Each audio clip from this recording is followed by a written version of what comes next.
तो क्या कह रहे हैं पूज्य गुरुदेव भगवान मकान वगैरह बनाने के विषय में, अन्य सुविधा जोड़ने के विषय में? ध्यान से सुनिएगा। परमात्मा से इतना मांगो, साईं इतना दीजिए जामे कुटुंब समावे, हम भी भूखे ना रहे अतिथि न भूखा जावा।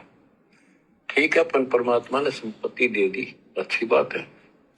मकान बढ़िया बना दो, बहुत अच्छी बात है। आपका बहुत है तो बनाओ, बेमतलब नहीं खस्ता किसी चोरी करके और तरह बकवाद करके 2 नंबर का काम करके वो बनाया ना बनाया बराबर, कभी भी नुकसान हो जाएगा। क्या कह रहे हैं पूज्य गुरुदेव भगवान? बहुत विचार करने की बातें भाई और बहनों, तब ये पापी मन हमारा रुकेगा, डटेगा, नहीं तो हमें ये फंसाएगा, आगे से आगे हमें सपने दिखाएगा। गुरुदेव कहते हैं साईं इतना दीजिए जिसमें कुटुंब समावे, हम भी भूखे ना रहें अतिथि न भूखा जावे। केवल इतना मांगो, इससे ज्यादा मत मांगो भगवान से। इच्छा ही मत करो, प्रार्थना मत लगाओ।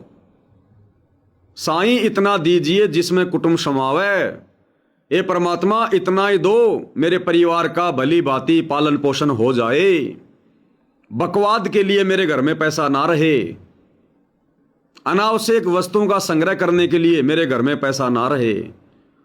साईं इतना दीजिए जिसमें कुटुंब समावे, कुटुंब यानी परिवार, रिक्वायरमेंट ऑफ द फैमिली, आवश्यकताओं की पूर्ति हो जाए परमात्मा, किसी का मुंह ना देखना पड़े। हम भी भूखे ना रहें अतिथि न भूखा जावे। ये मालिक हम भी आपकी भक्ति करें, हम जो भी काम धंधा करें, जो भी मालिक मेहनत मजदूरी करें, हमारा भी भरण पोषण हो जाए, और मालिक कोई 2-4 भगत भाई कभी आ जाएं तो परमात्मा उनकी भी अच्छे से सेवा पानी हो जाए। इससे ज्यादा परमात्मा हमें ना देना है तो भी मत देना। भगत ने तो अगर मोक्ष चाहिए तो इस फॉर्मूले पे चलना पड़ेगा, ये फॉर्मूला है। जैसे गुरुदेव कहते हैं ना कि अगर गणित का वो सवाल हल करना है तो मानना पड़ेगा, मान लो मूलधन 100 रुपए। तो इसी प्रकार यदि हमने मोक्ष प्राप्त करना है तो हमने गुरुदेव की इन वाणियों पर चलना पड़ेगा, इन फॉर्मूलों को हमने अपनाना पड़ेगा, नहीं तो मोक्ष नहीं होगा। फिर गुरुदेव कह रहे हैं कि मकान बनाओ, अच्छी बात है, जैसा भी तुम्हारा ब्योत है यानी तुम्हारा सामर्थ्य है, बनाओ मकान, लेकिन जबरदस्ती नहीं खसे। लोगों की देखा देखी मकान नहीं बनावे। अगर मकान पहले का है बहुत अच्छी बात है, उसी में रह भाई, रिपेयरिंग करवा ले। रहने के लायक नहीं है या दूसरी जगह बनाना बहुत जरूरी हो गया, वहां भक्ति नहीं हो पा रही है, तो परमात्मा कहते हैं कि उतना ही बना जितना तेरा सामर्थ्य है, जितनी तुझे आवश्यकता है। दूसरों की देखा देखी नहीं। मन में यह भाव नहीं होना चाहिए कि लोग क्या कहेंगे। तेरा ब्योत है तो बना, किसी से उधार लेके नहीं बनाना, बैंक से लोन लेके मत बना। गुरुदेव कह रहे हैं कि तुम्हारा ब्योत है तो बनाओ, जबरदस्ती मत खसो। तो जबरदस्ती मत खसो इसका मतलब, यदि हमने रिश्तेदारों से 2-4 लाख रुपए ले लिए, अपने किसी यार दोस्त मित्र से ले लिए 2-4 लाख रुपए, या हमने बैंक से लोन ले लिया 8-10 लाख रुपए का, ये जबरदस्ती खसना है, जबरदस्ती खसना, तो भक्ति नहीं कर पाओगे। आज तुमने बैंक से लोन ले लिया और बना लिया मकान, कोई प्रॉब्लम नहीं, बन गया मकान। बैंक तो भैया हर महीने अपनी 20-25 हजार रुपए की किस्त लेगा, वो नहीं छोड़ने वाला। अगर तुमने लोन ले लिया, जब तक तुम्हारा लोन कंप्लीट नहीं हो रहा है, उस मकान के, उस प्रॉपर्टी के मालिक तुम नहीं हो, वो बैंक है। आज तुमने देखा कि मैं 10,000 कमा रहा हूं, मेरा बेटा 20,000 कमा रहा है, आराम से भर देंगे 15,000 रुपए की किस्त, 15,000 रुपए में घर चल जाएगा, ले लो लोन, ले लिया। कल को तेरा बेटा मर गया और तेरी छूट गई नौकरी, या कोई भी कारण हो गया, वो कंपनी फेल हो गई, फिर क्या करेगा?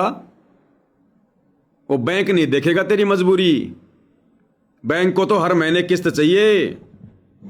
अगर 1 या 2 किस्तें नहीं गई, तेरी प्रॉपर्टी को सील कर देगा, दूसरे को बेचने के लिए नीलामी छोड़ देगा। हो गई शांति भंग, हो गई भक्ति। और जिस दिन से वो किस्त चालू हो जाएगी उसी दिन से तेरे दिमाग में टेंशन भी शुरू हो जाएगी। तेरे को सुमरण कम और किस्त ज्यादा याद आएगी। जब भी तू सुमरण करने बैठेगा, आरती करने बैठेगा, वो किस्त याद आएगी तुझे कि 15 दिन बाद में किस्त देनी है, 15 दिन बाद में किस्त देनी है। ये भगवान कहां से दूंगा? अब की बार तो धंधा भी पूरा नहीं हुआ है, अब की बार तो 2 समागम आ गए, 6 दिन तो मेरे ये चले गए आश्रम में, कैसे दूंगा? और 1 तारीख को मान लो तुमने किस्त दे दी, अगली किस्त 1 महीने बाद, लेकिन तुम्हें रोजाना याद आएगी वो किस्त कि अगले महीने फिर देनी है, अगले महीने फिर देनी है। हो गई भक्ति। भगवान तो कहते हैं चिंत्या तो हरि नाम की और न चिंत्या दास, और जो कोई चिंत्या नाम बिना सोए काल की फांस। तो तुमने जबरदस्ती वो बैंक से लोन लेकर तुमने जबरदस्ती काल की फांस अपने गले में डाल ली। तेरा जितना ब्योत था वैसा बना ले भाई। 3 कमरे नहीं बन रहे, 2 बना ले एक बार। लेंटर नहीं डर रहा, कोई बात नहीं मेरे भाई, टेन डाल ले। पलस्तर नहीं हो पा रहा, कोई बात नहीं है। हमने कोई फिल्म की शूटिंग थोड़ी करनी है वहां पर। सामान्य जीवन जीना है ना, नॉर्मल जीवन जीना है, भक्ति तो करनी है। चिंता केवल भक्ति की रहे, मर्यादाओं की रहे। और चिंता करेंगे हम किस्तों की, या किसी रिश्तेदार से ले लिए 5 लाख रुपए, किसी दोस्त से ले लिए 5 लाख रुपए, और वो ना जाने कब आ टपके, वो ना जाने कब आ टपके। और जगत का कोई विश्वास नहीं। तुम्हारे को दिए उसने 3 साल का नाम लेके, वो तो 1.5 साल में बोल देगा भैया दो मेरे पैसे, मुझे आवश्यकता है। क्या कर लोगे तुम? भगत हो, लड़ोगे, झगड़ोगे, क्या करोगे? तुम्हारा व्यवहार खराब होगा, तुम्हारी शांति भंग होगी। और ये संसार का झमेला ऐसा ही है। तीसरे दिन तुम्हारे घर पे आके बैठा रहेगा, तुम उसको मना भी नहीं कर सकते कि भैया 4 साल बाद तेरे पैसे देने का टाइम है, दे दूंगा मैं, क्यों मेरे घर पे आ रहा है रोजाना, क्यों मुझे डिस्टर्ब कर रहा है, 2-2 घंटे बैठा रहता है, ना मेरा भजन हो पाता ना आरती। तुम उसको मना भी नहीं कर पाओगे। वो जबरदस्ती की घंटी गाल ली तुमने गले में, थोड़ी सी ना समझी के चलते। तो जैसा है परमात्मा कहते हैं उसमें संतोष करो। जैसा तुम्हारा सामर्थ्य है, जैसा तुम्हारा ब्योत है, वैसा मकान बना लो। ये बैंक से लोन लेना भी गले में घंटी डालना है भगत के लिए। भगत ने उधार लेना ही नहीं है, ना अपने भगत भाइयों से लेना है, ना रिश्तेदारों से लेना है, ना बैंक से लेना है। अगर हमारे रिश्तेदार नहीं होते, यार दोस्त कोई अच्छे खासे नहीं होते, या बैंक से लोन लेने के लिए हम योग्य ना हो, तो भी तो काम चलेगा। आज से पहले भी तो काम चल रहा था। गुरुदेव ने क्या बताया कि भाई सामान्य झोपड़ी डाल लो। ये मकान तो हम दुनिया की देखा देखी बनाने लगे हैं। अब लोगों की देखा देखी, जो मायाधारी मस्करे थे, जिनके पास में अनाप शनाप पैसा था, उन्होंने मान बढ़ाई और दिखावे के चक्कर में बड़ी बड़ी बिल्डिंगें बना ली, शीशे लगा लिए, बढ़िया बढ़िया गेट लगा लिए। उनकी देखा देखी आम आदमी करने लग गया। क्या आवश्यकता थी? गुरुदेव भगवान कहते हैं केवल सर को छुपाने के लिए मकान चाहिए। सर्दी, गर्मी, बरसात, ओले, आंधी, इन सब से बचने के लिए। तो पहले आंधी नहीं आती थी क्या? 40-50 साल पहले आंधी नहीं आती थी क्या? बरसात नहीं आती थी क्या? तूफान नहीं आता था क्या? ओले नहीं गिरते थे क्या? हमारे दादा परदादा भी तो जीवन निकाल के चले गए। सतयुग से लेकर आज से 50 साल पहले तक कौन पक्के मकान बनाकर रहता था? केवल इन राजा महाराजाओं के अलावा, इन नवाबों के अलावा, इन पैसे वाले लोगों के अलावा सब लोग झोपड़ी बना के रहते थे, मिट्टी के घर। 40 लाख साल बीत गए। अरे भक्ति तो करनी है। भगत पहले भी तो थे, सतयुग में भी तो भगत थे, त्रेता में भी थे, द्वापर में भी थे, 650 साल पहले भी 64 लाख थे। खुद परमात्मा 650 साल पहले 120 साल तक भक्ति करके दिखा गए, और एक झोपड़ी में रहे, कभी रिपेयरिंग भी नहीं करवाई होगी। कोई दूसरी झोपड़ी बनाई क्या परमात्मा ने? उसके अलावा 120 साल में पूड़े वाले डाल के नॉर्मल ठीक ठाक परमात्मा ने कर ली होगी अपनी।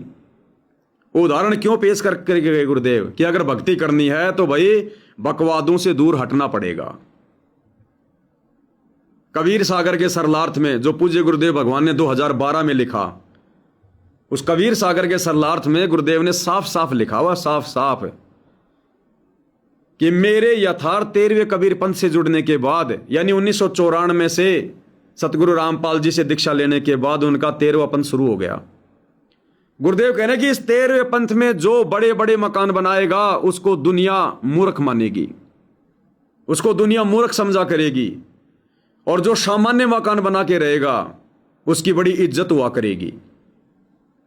आने वाले समय में भगत लोग उन भगतों की संगति ज्यादा करेंगे जिनमें भक्ति का अंश दिखाई देगा, जिनमें आधीनी दिखाई देगी, जिनके आसपास मान बढ़ाई नहीं होगी, जो सामान्य जीवन जिएंगे। बड़े बड़े मायाधारी मस्करे भक्तों के पास कोई नहीं जाएगा। तो गुरुदेव ने उनको तो मूर्ख बताया कि जो मेरे पंथ से जुड़ने के बाद बड़े बड़े मकान बना रहे हैं, मार्बल टाइल वगैरह लगा रहे हैं, उनको मूर्ख बताया परमात्मा ने। मूर्ख, वो तो व्यर्थ का दिखावा है। ये मार्बल क्या है, टाइल क्या है, चिप्स क्या है, ग्रेनाइट क्या है, ये तो व्यर्थ का दिखावा है ये। अरे मकान तो बना ही लिया, प्लास्टर कर लो, नीचे सीमेंट का डाल लो आंगना। पहले मिट्टी के आंगने में भी तो हमारे दादे परदादे चले गए। अब अगर मिट्टी में काम नहीं हो रहा, चलो कोई बात नहीं, प्लास्टर डाल लो भाई। अगर आपके पास में पैसा भी है तो भी आपने इस दिखावे से बचना चाहिए ताकि दूसरे भक्तों को शिक्षा मिले। आप भगत हैं, आपके पास खूब पैसा है, तो क्या खूब बकवाद करोगे, दुनिया वालों की देखा देखी करोगे? फिर तुम्हारे घर पर आने वाले भगत भाई क्या शिक्षा लेंगे, क्या देखेंगे वो? फिर उनके मन में क्या भाव जागृत होंगे? दोषी कौन हुआ? तो जिसका ब्योत है उसने भी सामान्य तरीके से जीवन जीना चाहिए। नहीं तो फिर बकवाद तो फिर सभी करते हैं जिसके पास में धन होता है वो। फिर जगत में और भगत में फिर क्या अंतर हो गया? तो भैया मुझ पवन दास की तरह फक्कड़ फकीर बन के रहो, आगे उम्मीद मत करो। किराए के मकान में रह रहे हो तो टाइम पास कर लो, मत ज्यादा मन में सोच विचार करो, मत सोचो आगे की। एक सेकंड का भरोसा नहीं आप और हमारा। क्यों सोच रहे हम आगे की? बच्चों के लिए। अरे जगत में भी कहावत है, पूत कपूत तो क्यों धन संचय, और पूत सपूत तो क्यों धन संचय। अगर तेरा बेटा यदि सुपात्र है तो क्यों चिंता कर रहा है? सुपात्र है तो अपने आप कर लेगा अपनी व्यवस्था, भगवान साथ देगा। अगर सुपात्र है तो भक्ति पे है तो। और अगर वो कुपात्र है तो चाहे तू कितना ही धन जोड़ ले, एक साल में उसको ठिकाने लगा देगा। तो कहते हैं पूत कपूत तो क्यों धन संचय, और पूत सपूत तो क्यों धन संचय। फिर क्यों जोड़ना हमने? भक्ति कर रहा है तो भगवान संभालेगा, भक्ति नहीं कर रहा है तो क्यों जोड़ना? जोड़े जुड़ाए को बर्बाद कर देगा। तो परमात्मा आप और हमें हर पहलू पर अपने सत्संगों के माध्यम से जगाते हैं कि बकवादों में भक्ति नहीं हो सकती। ये कलयुग की बिचली पीढ़ी है, थोड़ा सा समय मिला है तुम्हें, मुट्ठी भर थोड़ा सा समय। जिस हाल में हो अपना टाइम पास कर लो। परमात्मा कहते हैं देख पराई चौपड़ी मत ललचावे जी। एक रोटी का उदाहरण दिया परमात्मा ने कि देख पराई चौपड़ी, दूसरे की रोटी पर घी लगा हुआ देखकर मन मत ललचा। रूखी सूखी खाए के ठंडा पानी पी। तो चौपड़ी रोटी का मतलब है लोगों की बकवाद को देख के अपने अंदर बकवाद पैदा मत कर। जिस हाल में है, रूखी सूखी मिल रही है, जिस हाल में रह रहा है, टाइम पास कर ले, मत खस। ये 2028 के बाद, युग परिवर्तन के बाद ये जनसंख्या छट जाएगी। आज आप शहरों में जो ये 20-20 मंजिल की बिल्डिंगें देख रहे हो ना, इनमें कबूतर अंडे दिया करेंगे। रह लेना जिसको इच्छा हो, रह लेना। अच्छे के मकान खाली हो जाएंगे, अच्छे के मकान। अमास में जाके देख लो, पूरा का पूरा शहर 10 लाख लोग थे, कबूतर अंडे दे रहे हैं वहां पर। तो आने वाले समय में यही तो होगा, भविष्यवाणियां कर रखी है भगवान ने।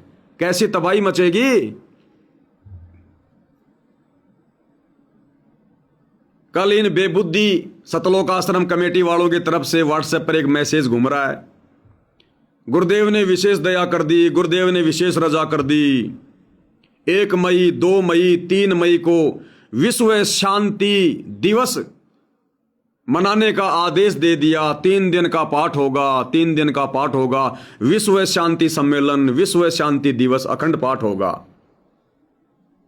अरे काहे का विश्व शांति दिवस? खुद भगवान ने महाविनाश की भविष्यवाणी कर रखी है, खुद परमात्मा यहां पर विनाश करेगा और तुम कह रहे हो कि शांति।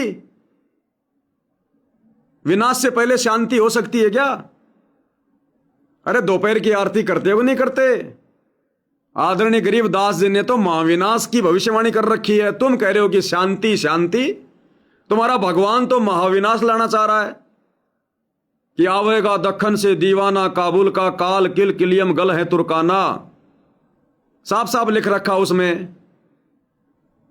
जितनी भी मुसलमान कंट्री आपस में लड़ झगड़ के मरेंगी, कट कट के मरेंगी, जितने भी ये ईसाई हैं आपस में जाएंगे ये लड़ झगड़ के। चीन पूरा नष्ट होगा, थोड़े बहुत बचेंगे भारत में आएंगे। अमेरिका पूरा नष्ट होगा, रशिया पूरा नष्ट होगा। 52 मुस्लिम कंट्री आपस में लड़ झगड़ के मरेंगी, सर्वनाश होगा, नरसंहार होगा। भारत की जनसंख्या बहुत ही थोड़ी रह जाएगी, 30-40 करोड़ के आसपास। और तुम कह रहे हो कि विश्व शांति दिवस, विश्व शांति दिवस। कहां आ गई शांति? तुम्हारे पाठ करने से शांति आएगी क्या? पहले संगत में तो शांति पैदा कर लो। अरे भक्तों को तो तुम लठ मारते हो, तारीखों पर जाते हैं तुम गुंडे लेके आ जाते हो, साथ संगतियां करते हैं तुम गुंडागिर्दी करते हो, अशांति फैलाते हो। और तुम कह रहे हो कि विश्व शांति दिवस मनाएंगे। काहे का? पहले अपनी संगत में तो शांति पैदा कर लो। अरे तुम इतने वर्षों से इतने पाठ कर रहे हो, कहां शांति आ गई? उस एक पाठ से शांति आ जाएगी? अरे तुम साल में 5-5 भंडारे कर रहे हो, तुम्हारे खुद के अंदर शांति पैदा नहीं हो रही। वो मई के महीने में 3 दिन का पाठ करके तुम कौन सी शांति पैदा कर दोगे भाई? तुम्हें केवल पैसा चाहिए, पाठ का बहाना चाहिए तुम्हें केवल। तो विश्व शांति दिवस है, तुम आश्रम वालों की जुबान पे तो 24 घंटे गालियां रहती हैं, भक्तों पे तुम मुकदमा कर रहे हो और बात कर रहे हो विश्व शांति की। ये पाठ करने से शांति आएगी क्या? अपनी सोच को बदलो, भक्ति पे ध्यान दो, बकवादें छोड़ो। राजनेताओं के तुम तलवे चाट रहे हो, शांति आएगी इससे? तो भाइयों और बहनों, ये टोटल काल का झमेला है। गुरुदेव के ज्ञान को आधार जब तक नहीं बनाएंगे हम इस मार्ग पर सफल नहीं हो सकते कभी भी। तो भाई 2028 के बाद ये दुनिया के प्लाट, दुनिया के मकान, दुनिया के फार्म हाउस ये खाली पड़े रहेंगे। सरकार के कंप्यूटर में से उनके नाम गांव पते भी डिलीट हो जाएंगे जब साइबर अटैक आएगा। ये सब तुम्हारे फेल हो जाएंगे यूट्यूब पर, फेसबुक पर। एक बार ये सारी गंदगी परमात्मा साफ करेगा, एक बार ये सब के वीडियो सीडियो सब डिलीट हो जाएंगे, नए सिरे से परमात्मा के सत्संग डालेंगे। इसलिए भगवान कहते हैं मन कर धीर बांध ले रे बोरे, छोड़ देना पछलियों की रीत। तो थोड़ा मन में धैर्य धारण करो। हम विनाश के दौर से गुजर रहे हैं, युग परिवर्तन के दौर से। अगर आवश्यकता से ज्यादा किसी भगत के पास में पैसा भी है ना, थोड़ा धैर्य धारण कर ले भाई, मत उसको पानी की तरह बर्बाद कर फालतू में। जैसा है उस हाल में जी ले, मत नए मकान का उद्घाटन कर, 1-2 साल निकाल ले, उसके बाद में कर लेना मेरे भाई। तो गुरुदेव कह रहे हैं बच्चों, ब्योत है तो बनाओ, जबरदस्ती मत खसो। तो किसी से उधार लेकर मकान बनाना या अन्य कोई काम धंधा शुरू करना या बैंक से लोन लेना, ये जबरदस्ती खसना है, क्योंकि आप किसी और से ले रहे हो। अगर आपका ब्योत है, ब्योत का मतलब अगर तेरे पास है तो बना ले, काम चलाऊ। जबरदस्ती मत खस, टेंशन मौत मत ले, पराई पराई टेंशन मोल मत ले। जैसा भगवान ने दे रखा संतोष कर ले, और आने वाले समय में फिर परमात्मा सब कुछ देगा। जैसे जैसे हमारी भक्ति बढ़ेगी, भक्ति धन बढ़ेगा, वैसे वैसे परमात्मा सब कुछ देगा। इस गंदे लोक की इच्छा भी परमात्मा पूरी करेगा। ऐसा नहीं है, जब तक ये मन संतुष्ट नहीं होगा ना, ये छोड़ता नहीं है, तो परमात्मा मन की इच्छा भी पूरी करेगा। लेकिन जब वो समय आएगा ना, उस समय तक ज्ञान इतना हो जाएगा, हम हाथ जोड़ लेंगे कि परमात्मा तीन लोक से तिरपत नाही, ये मन भोगी खशिया। ये गुरुदेव आपने तो सत्संग में बता रखा है, इस पापी मन को तीन लोक का राज दे दे तो भी ये शांत नहीं हो सकता, इसकी इच्छाओं का अंत नहीं हो सकता। आप खुद ही हाथ जोड़ लोगे, भगवान देगा तो भी मना करोगे कि परमात्मा जैसा हूं वैसा ही रखो बस। तो भक्ति पे लगे हैं, थोड़ा भक्ति धन जोड़ो, परमात्मा की तरफ थोड़ा ध्यान दो। दुनिया की बकवादों की तरफ ज्यादा ध्यान देना भगत के हित में नहीं होता है। तो क्या करे परमात्मा, भगत ने तो ये अरदास करनी चाहिए, साईं इतना दीजिए जिसमें कुटुंब समावे, हम भी भूखे ना रहें साधु न भूखा जावे। परमात्मा से इतना मांगो, साईं इतना दीजिए जामे कुटुंब समावे, हम भी भूखे ना रहे अतिथि न भूखा जावा।